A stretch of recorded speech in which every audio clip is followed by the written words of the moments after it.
जी तो अस्सलाम वालेकुम गाइस। कैसे हैं? उम्मीद करता हूँ आप सब ठीक और खैरियत से होंगे। तो गाइस आज मैं आपको बताऊंगा कि अपनी थंबनेल को HD रिजल्ट में कैसे बना सकते हैं आप। तो बिना टाइम ज़ाया करते हुए आपसे ये रिक्वेस्ट करूंगा मैं कि मेरे चैनल को सब्सक्राइब करें और बेल आइकन को ज़रूर दबाएं।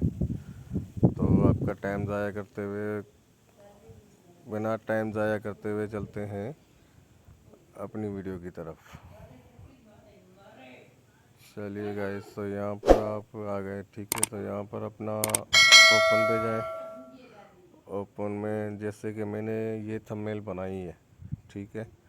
ये थंबनेल मेरी बनी हुई है। अब इसको मैं HD रिजल्ट में बनाऊंगा।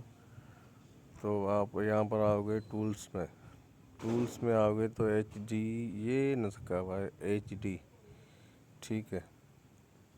अब इसकी ब्राइटनेस आप जो ना इसकी अच्छी तरह से चेक करें, जिस तरह आप बनाना चाहते हैं। ये देखेंगे, इसको हमने कम किया। ये देखें, ये बिल्कुल HD रिजल्ट में आपको मिलेगी।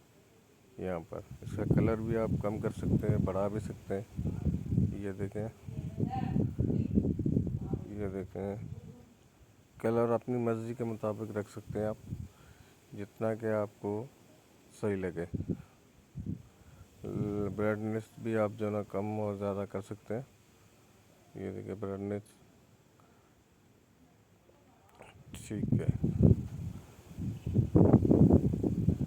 तो गाइस ये हो गया हमारा। अब इसको हम ओके करेंगे। यहाँ पर आएंगे एक्सपोर्ट में, यहाँ पर ये सेव का बटन होता है, सेव करेंगे इसको। तो गाइस ये आपकी हो गई HD रिजल्ट में थंबनेल।